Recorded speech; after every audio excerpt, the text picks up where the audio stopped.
Les quiero animar a que vayamos a Mateo capítulo 4, versículo 17. Desde entonces Jesús comenzó a predicar y a decir: arrepentíos, porque el reino de los cielos se ha acercado.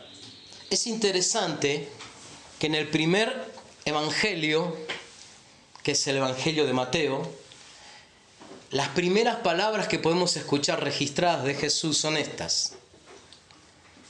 Jesús había sido bautizado y, como ustedes saben, había sido llevado al desierto. Digo como ustedes saben porque entiendo que la mayoría de nosotros o ha asistido o asiste a alguna congregación cristiana.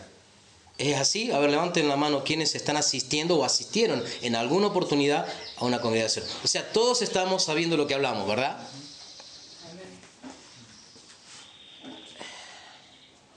Lo interesante, como decía, es que después de él haber ido al desierto y haber estado en la tentación, dice la palabra que él volvió lleno del poder del Espíritu Santo.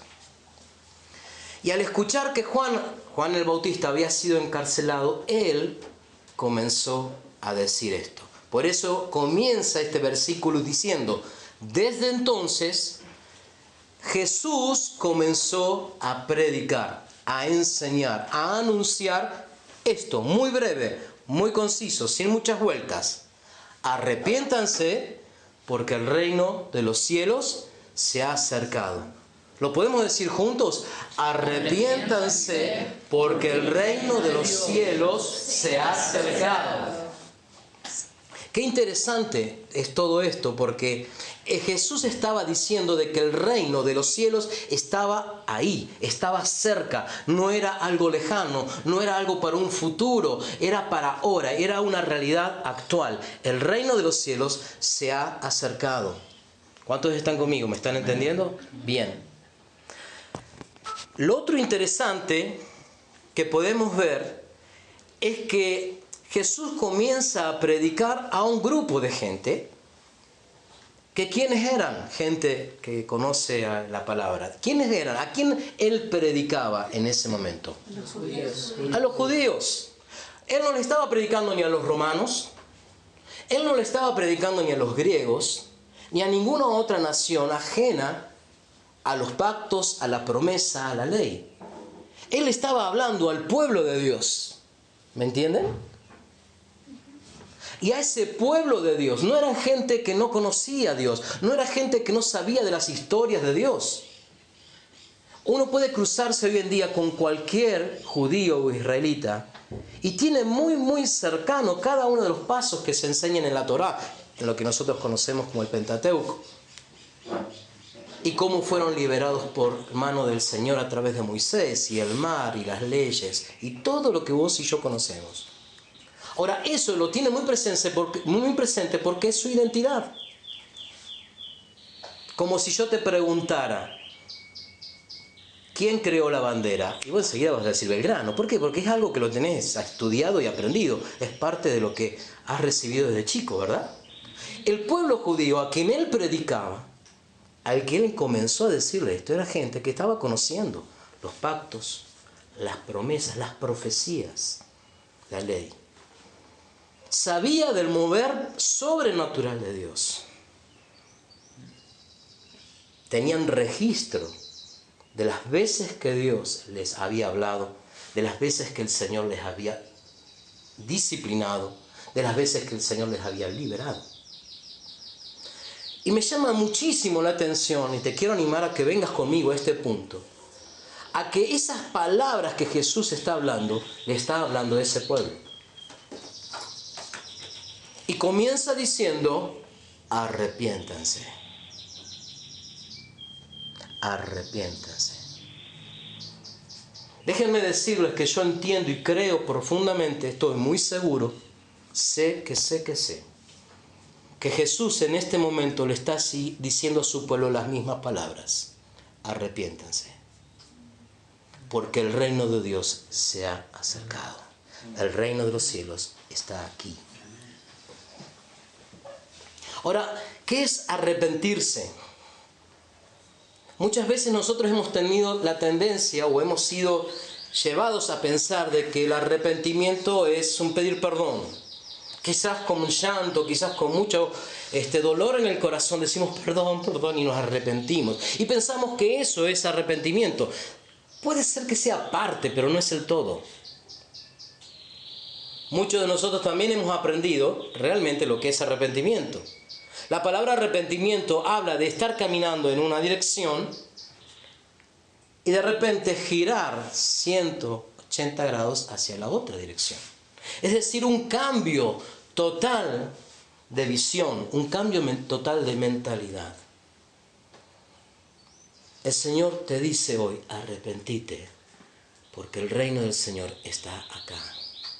El reino de los cielos está acá.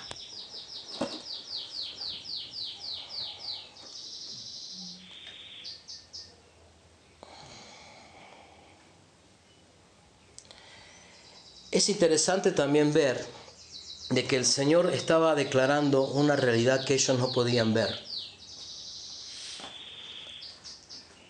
Él estaba diciendo, gente, arrepiéntanse, cambien la manera de pensar, cambien el chip de su cabeza, porque el reino está acá, porque las promesas están cumpliéndose, porque cada palabra de cada profecía se estaban realizando en ese momento en Él. Pero ellos no lo podían ver. Usted, como yo, sabemos el relato de los evangelios.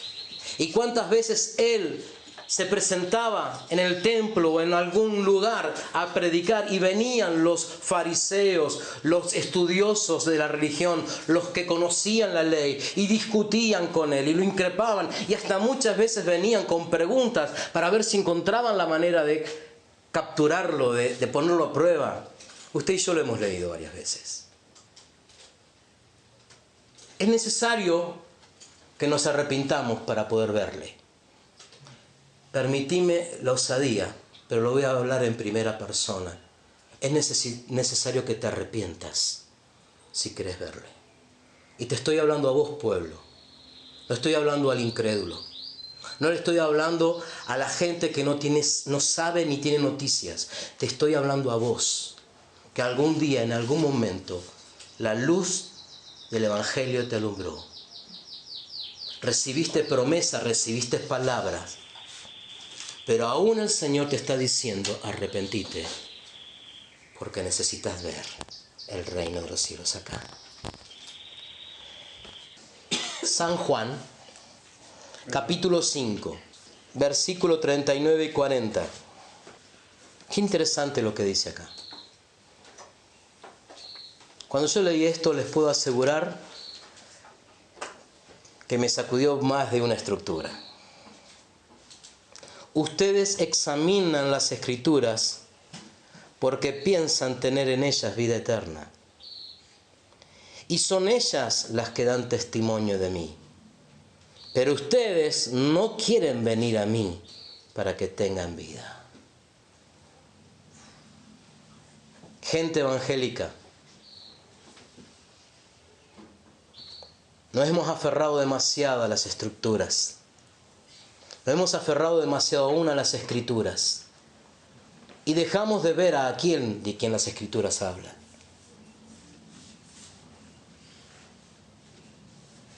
Los tipos y sombras hicieron un velo que no nos permitieron ver al Rey. Por eso muchos de nosotros, de nuestros hijos o de nuestros conocidos, están heridos. Muchos de aquellos que han pasado por iglesias o congregaciones sufren de ansiedades, temores, dolores, enfermedades de aquí adentro, y vos me entendés. Y Jesús nos está diciendo en este momento las mismas palabras. Ustedes piensan que en las Escrituras, que en lo que ustedes pueden palpar y tocar, en esos tipos y sombras de lo que es realmente esencia, van a encontrar vida.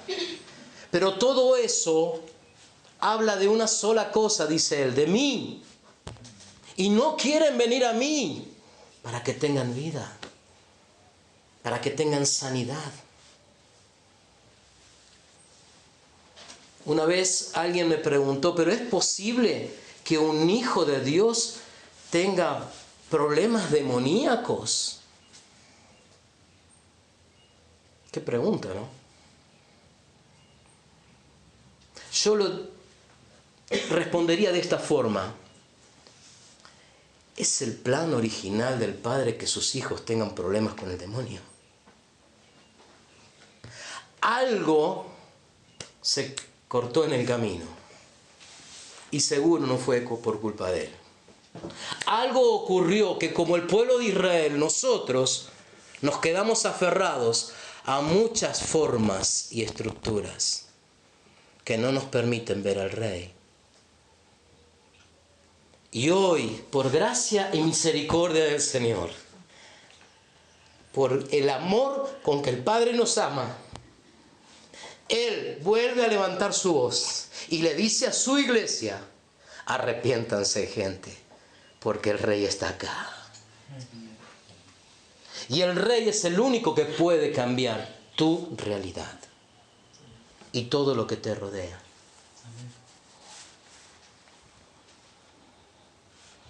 Y no quieren venir a mí para que tengan vida, decía el pasaje. ¿Y qué es venir a Él? ¿O qué produce venir a Él? En ese mismo Evangelio de Juan, vamos al capítulo 7.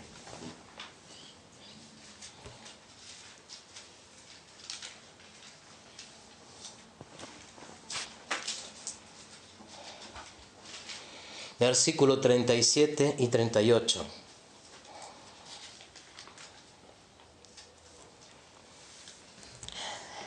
En el último día, el gran día de la fiesta, Jesús, puesto en pie, exclamó en alta voz. Vamos a decirlo en criollo, gritó: si alguien tiene sed, que venga a mí y beba. El que cree en mí, como ha dicho la Escritura, de lo más profundo de su ser brotarán ríos de agua viva.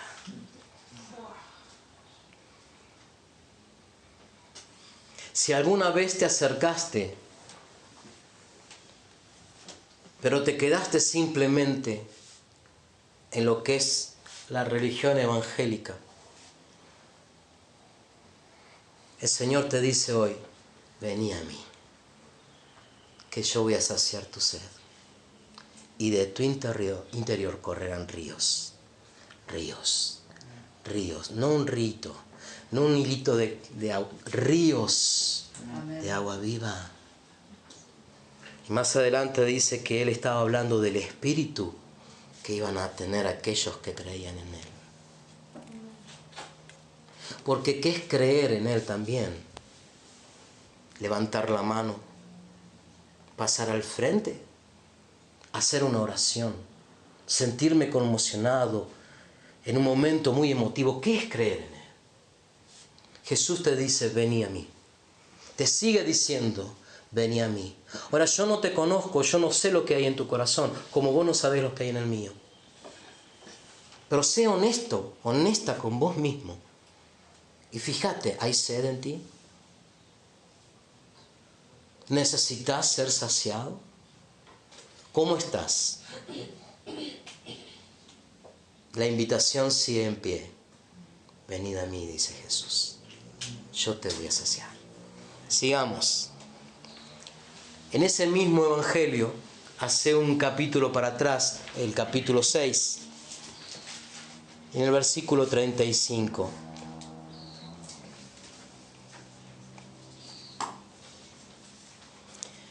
Jesús hace otra invitación interesante.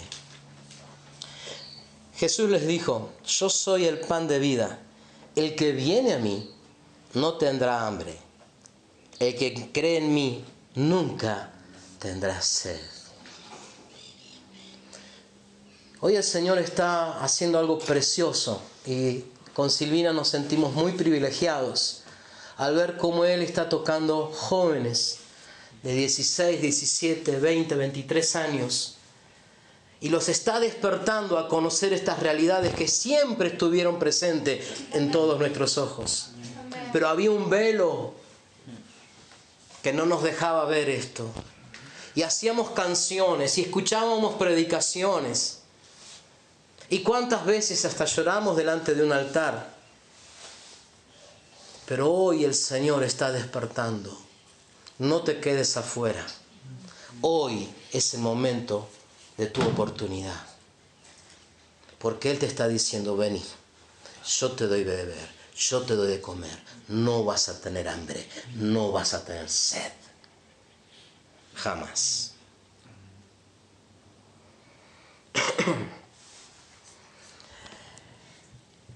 Ahora, este grupo que les cuento, que está siendo despertado, entiende también que venir a mí de Jesús conlleva varias cosas. No es simplemente venir a saciar una necesidad propia. No es simplemente poder venir a Él para recibir un beneficio. Va mucho más allá. Venir a Él tiene que ver con identificarme con Él. Eso es creer. Creer significa yo creo en Él, yo creo en lo que Él dice, yo ando como Él anda, vivo como Él vive. ¿Me entienden? Amén. Como somos un grupo pequeño, en este momento ustedes pueden levantar la mano y preguntar. Cuando seamos 500 ya no, va a ser más complicado. Pero quiero decirles esto, siéntanse en libertad. Juan capítulo 12, hoy vamos a leer bastante.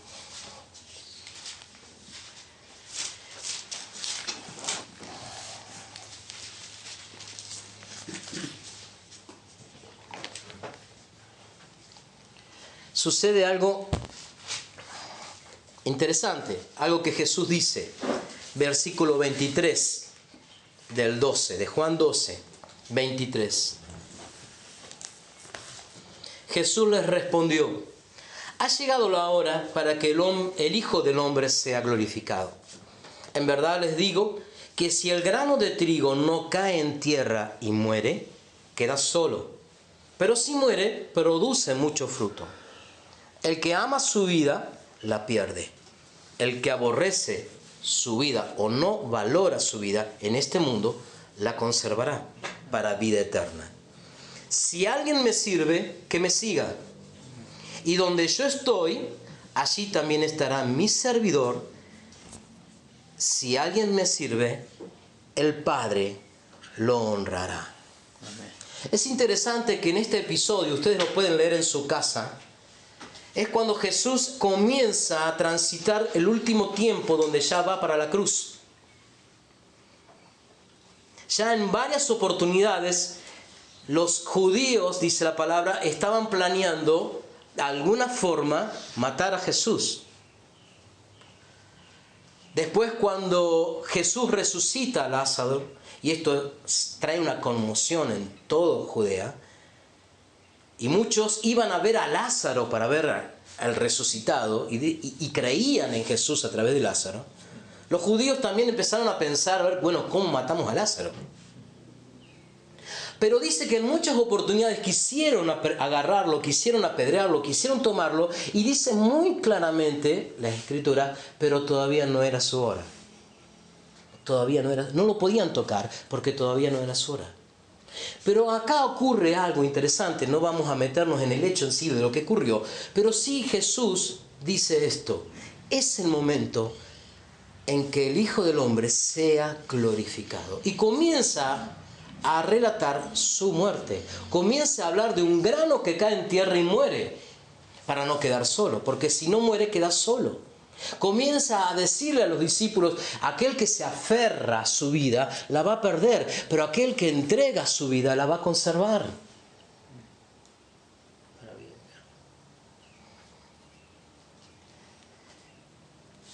Y me llama mucho la atención, y esto lo compartía con los chicos, que él dice, es momento en que sea glorificado. Si yo te digo, Francisco, este es el momento en que vas a ser glorificado. ¡Wow! Uno se siente, wow, qué bueno, ¿no? O no, si vos me decís, Marcel, este es el momento en que vos vas a ser glorificado. ¡Wow! Porque uno piensa glorificado en poder, conquista, victoria, qué sé yo, muchas cosas. Pero él estaba hablando que el momento en que él iba a ser glorificado era transitar su muerte. Porque es como hablábamos recién, Jesús tenía muy claro esto. Y lo hizo y lo dijo hasta el fin. Que el éxito y la gloria en él era cumplir la voluntad del que lo envió. Nada más. Porque eso es el éxito en el reino. Y eso es el éxito en tu vida.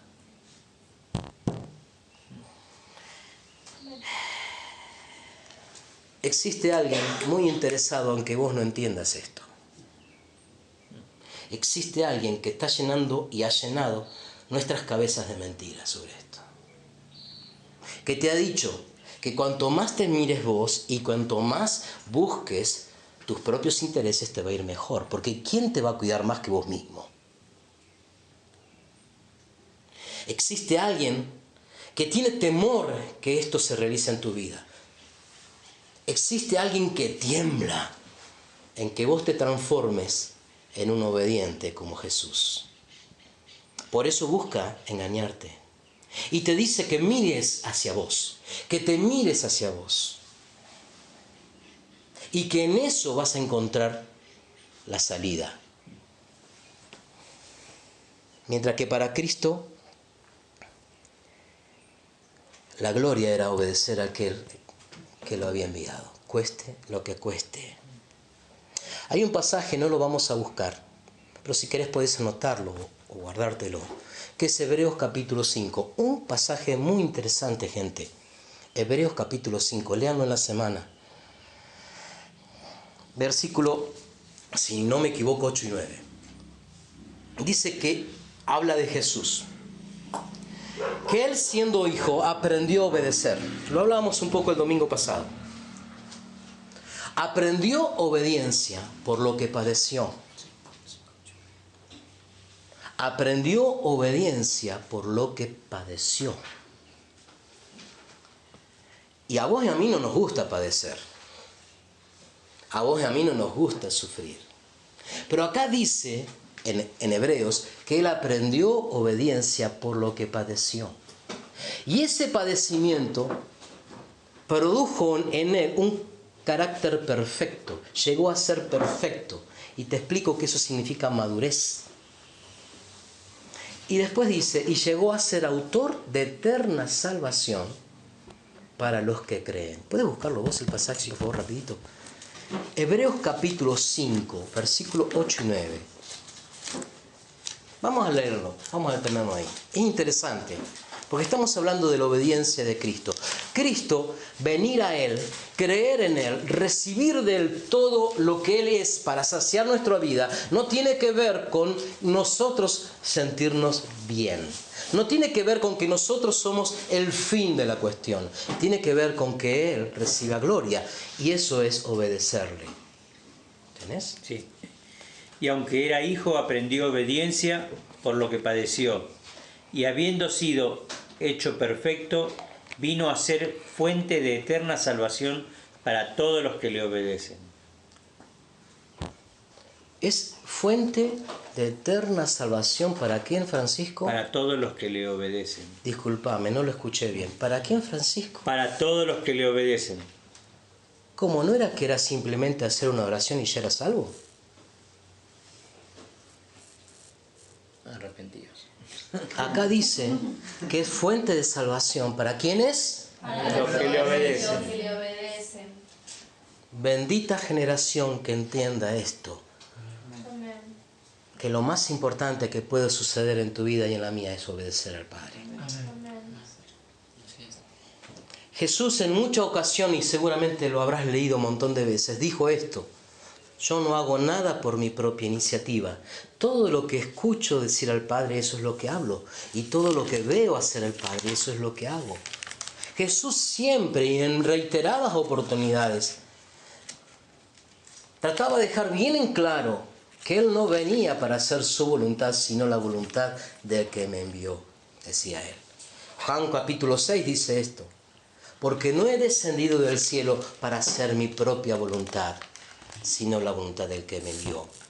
Te pregunto, y eso respondételo vos, ¿cómo vas en esto? ¿Cómo vas caminando en esto? ¿Cómo has transitado tu vida evangélica? ¿Haciendo su voluntad o la tuya? Hay un chiste que dice de un muchacho que estaba muy enamorado de una tal María en la congregación. Entonces él oraba de esta manera: Señor, que se haga tu voluntad, pero que sea María. ¿Cuántas veces nosotros tenemos esa tendencia? Señor, hágase tu voluntad, pero yo voy a ver cómo puedo negociar la forma de que resulte como a mí me gusta. Y es una trampa. Hablamos que debemos arrepentirnos, cambiar la cabeza.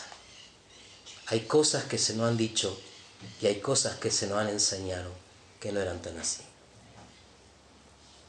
Se nos dijo que el cielo era para cuando vayamos con Él o cuando Él venga a buscarnos. Cuando Él dice, y lo dijo siempre, el cielo es aquí. Se nos dijo que bastaba con una oración de fe para ser salvos, cuando acá me habla de que necesito ser obediente para ser salvo.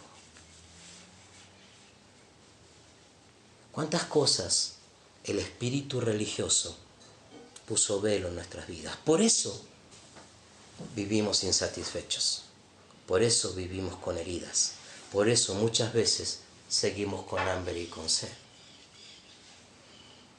Por eso podemos ver, y lo digo en carne propia, hijos que no están alineados al Señor, porque no encontraron en la religión algo que los saciara. Pero vuelvo a decir, y con ánimo y con mucho gozo, este es el tiempo del cambio. Por eso Él está volviendo a soltar su voz. Hay un relato interesante que ocurre también en Juan. Hoy le estamos dando duro a Juan. Juan capítulo 13.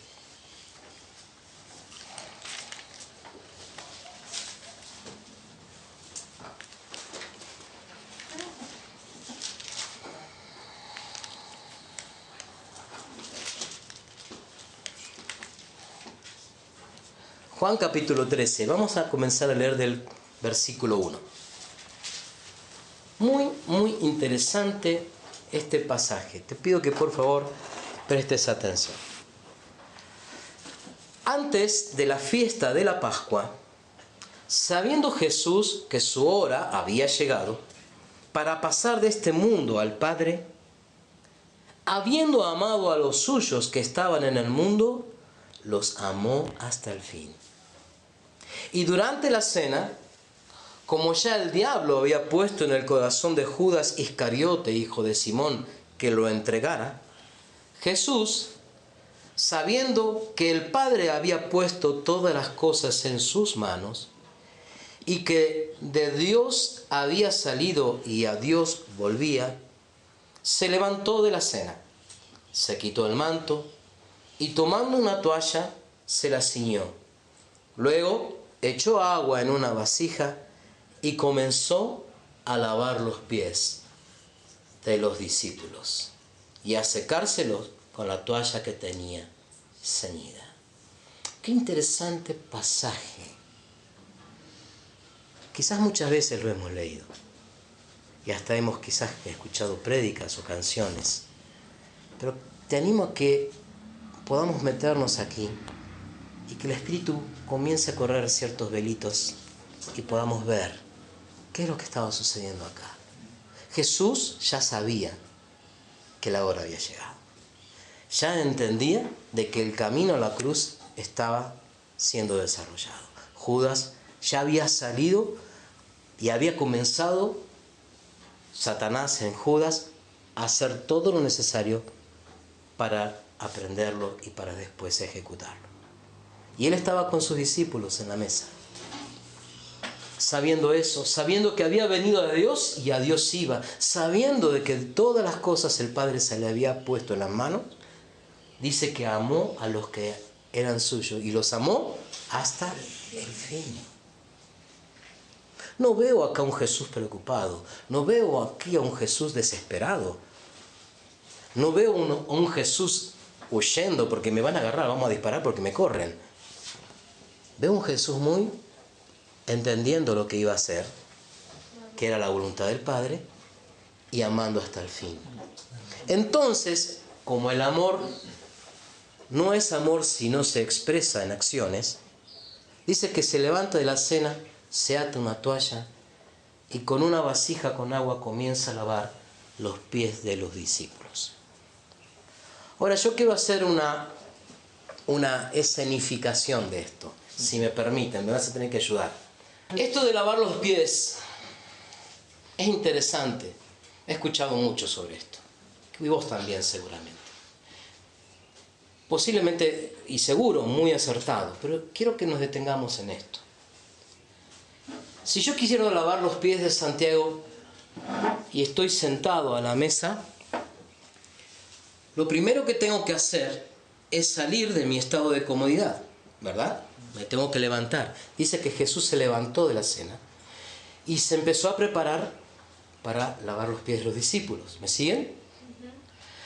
Una vez que él ya tenía todo preparado, comenzó a lavar los pies de los discípulos. Ahora, si yo, como les decía, quiero lavar los pies de él, tengo que a su vez ponerme en una posición que estoy debajo de él. ¿Me explico? ¿Me van viendo? Y no solamente que estoy debajo de él, sino que mi mirada no se concentra en él en sí, sino en lo que él necesita, que está en sus pies. Jesús, escúchenme bien, Jesús estaba a punto de ser aprendido, torturado, escupido, azotado y ejecutado. Y lo que él hizo en ese momento fue lavar los pies. Si vos y yo queremos seguir a Cristo y obedecerle, debemos identificarnos con Cristo. Es decir, lavar los pies no se puede hacer en esta posición. Yo no puedo lavarle los pies en esta posición a mi hermano. Yo tengo que inclinarme y estar en una posición más bajo. Y ahí se me conectan varios pasajes, como por ejemplo en Filipenses, que Pablo dice: consideremos a los demás superiores a nosotros mismos. Nada hagamos por rivalidad o contienda. Y yo no te voy a preguntar, pensalo vos. ¿Cuánto ha dañado esto a la Iglesia de Cristo? Rivalidad y contienda. ¿Cuánto ha dañado a la Iglesia de Cristo no considerar al otro como superior, sino yo considerarme superior? Entonces de repente quiero atender a mi hermano y quiero ministrar a mi hermano, pero de una posición alta, más alta. ¿Trajo problemas eso a la Iglesia? Les pregunto, ¿sí o no? Sí. ¿Trajo divisiones en el cuerpo de Cristo? ¿Cuánto se ha detenido el reino por esto, gente? Ahora, si vos estás escuchando esto, es porque Dios te está convocando a hacer el cambio. A que esto cambie. Versículo 12 de ese mismo pasaje. Entonces, cuando acabó de lavarles los pies, tomó su manto y sentándose a la mesa otra vez les dijo: ¿saben lo que les he hecho? Ustedes me llaman maestro y señor y tienen razón, porque lo soy. Pues si yo, el señor y el maestro, les lavé los pies, ustedes también deben lavarse los pies unos a otros. Porque les he dado ejemplo, para que como yo les he hecho también ustedes hagan. En verdad les digo que un siervo no es mayor que su señor, ni un enviado es mayor que el que lo envió. Y escuchen bien esto, presten atención a estas palabras. Si saben esto, serán felices si los practican. La felicidad no es que pares de sufrir. La felicidad es que te identifiques con Cristo. Amén. Y que ames, sirvas como Él amó y sirvió hasta el fin. Entonces vas a ser saciado. Venir a Él es esto. No tiene que ver con tus problemas, no tiene que ver con tus necesidades nada más. Tiene que ver con que vos entiendas que ese problema y esa necesidad es lo que Dios puede usar como un canal de bendición a otros. Es tiempo que te levantes de tu comodidad, iglesia, y comiences a lavar los discípulos, los pies de los demás, de los condiscípulos. Comiences a considerar a los demás como superiores a vos. Es tiempo que te dejes de mirar a vos mismo. La crisis de mirarnos a nosotros mismos, de aferrarnos a nuestra propia vida. Yo te puedo asegurar, y escúchame bien, y te pido por favor que me mires. El contacto visual hace mucho. Toda crisis emocional, espiritual, psíquica, tiene una sola raíz: el que nos miremos a nosotros mismos. Porque mirarnos a nosotros mismos no nos satisface. Es como una espiral en caída. Es como un hueco sin que nunca se sacia. Porque el hombre en sí mismo no puede saciarse. Pero cuando tus ojos y mis ojos están puestos en Él, ahí cambia la cosa. Por eso hablábamos hoy en el tiempo de ministrar adoración, lo importante de que vos comiences a poner tu mirada en Él. Si vos entendés que necesitas ser saciado o saciada, si entendés que necesitas sanidad, empezá, tomá la decisión de mirarlo a Él. No hay otro tratamiento. Y te puedo asegurar que es mucho más rápido que todo otro tratamiento paralelo. Otra propuesta. ¿Me vas entendiendo? Seguimos con Juan. Juan capítulo 13. Ahí estamos. 34 y 35.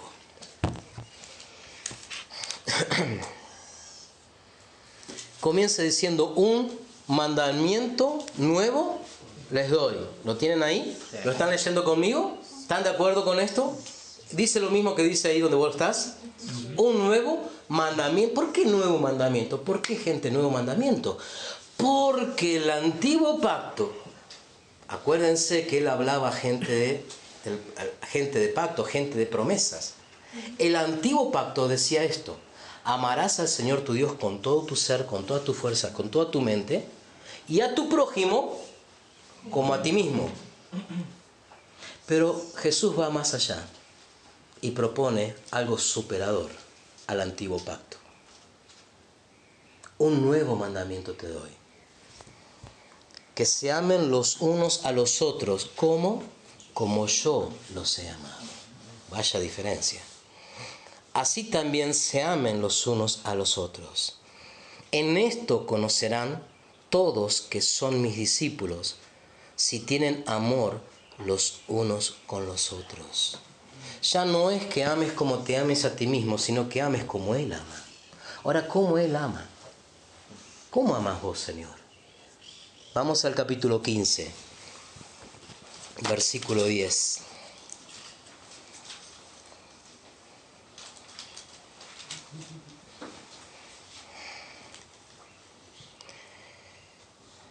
Si guardan mis mandamientos, versículo 10 del 15, ¿sí? Si guardan mis mandamientos, ¿qué mandamientos me estás hablando, Jesús? De amarse. Permanecerán en mi amor, así como yo he guardado los mandamientos de mi Padre y permanezco en su amor. Estas cosas les he hablado para que mi gozo, felicidad, gozo, que es superador, esté en ustedes y su gozo sea perfecto, completo. Este es mi mandamiento, que se amen los unos a los otros como yo les he amado. Nadie tiene un amor mayor que este, que uno dé su vida por sus amigos. ¿Cómo es el amor de Él? Es ese, dar su vida por los amigos. Hace un tiempo atrás, si no hace ya el año, estábamos celebrando una fiesta aquí dentro, y éramos los muchachos solamente con Silvi, Y el Espíritu nos llevó a hacer este pacto. ¿Se acuerdan, muchachos? Estar dispuesto a amarnos y estar dispuesto a dar nuestra vida por el que tenemos al lado. ¿Se acuerdan? Y el Señor ha sido fiel en ese pacto que hicimos con Él, porque nos llevó a caminar como Él anda y como Él camina. Es posible. Es posible. Esta semana Lautaro me enseñó esto, que no es altivez hablar de lo que Dios hace en tu vida. Y si estás caminando en obediencia, no es altivez que lo digas. Estás manifestando que se puede. Que se puede. Que es verdad. Que todo lo que está escrito no es para que quede en una escritura, en un libro, que vos consultes religiosamente cada día y que lo lleves cual amuleto a todos lados, sino para que sea una realidad en tu vida y en la mía.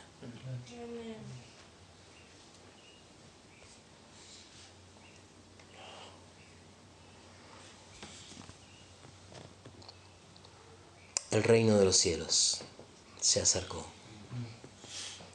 El reino de los cielos está acá. Y el reino de los cielos es, en esencia, una sola cosa: el Rey. Amén. El Rey. Y el Rey es Jesús. Jesús. Y el Rey es amor. Decilo conmigo. El Rey es Rey es amor. Decile al que está al lado tuyo, porque esto tiene que quedar acá. El Rey es amor. El Rey es amor. El Rey es amor. Amor. Amor. Cuando vos comenzás a amar, porque fíjate, prestame atención, mirá cómo Satanás nos engañó. El te quiero significa te quiero. Yo necesito algo de vos, entonces te quiero. Es así, te quiero. Mientras que lo que Dios propone es superador. Te amo. Te amo. Él es amor. Cuando vivimos según Él, si vos sos hijo de Él, sos hijo de amor. Sos amor. Eso que Jesús decía, ustedes son la luz del mundo, ¿qué está hablando? Que son amor. El amor sana. El amor libera. El amor muestra una sola cosa: a Él. Y no es un amor almático, es decir, ay, me gusta porque estoy con él, con ella. No, no tiene que ver con eso. Tiene que ver con entrega, con dar. Cueste lo que cueste.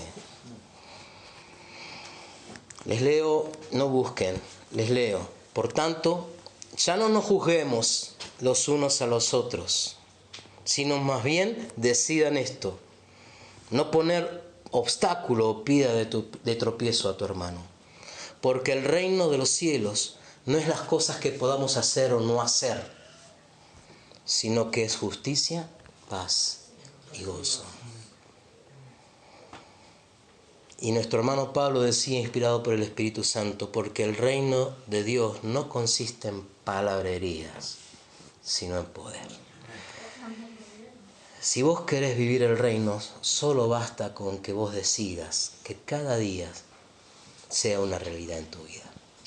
Y la propuesta sigue siendo la misma, gente. Dios no cambió.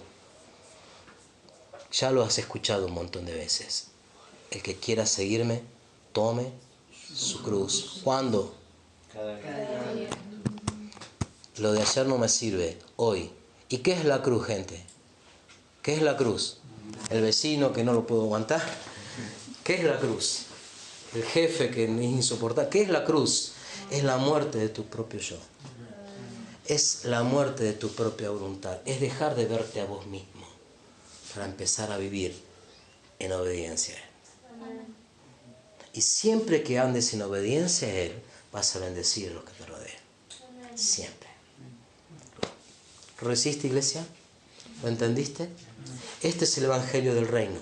Este es el evangelio que es vivo, eficaz. Pablo decía, porque esto es poder de Dios para salvación. Esto es vida. Esto cambia. Amén. Señor, te damos gracias por este tiempo.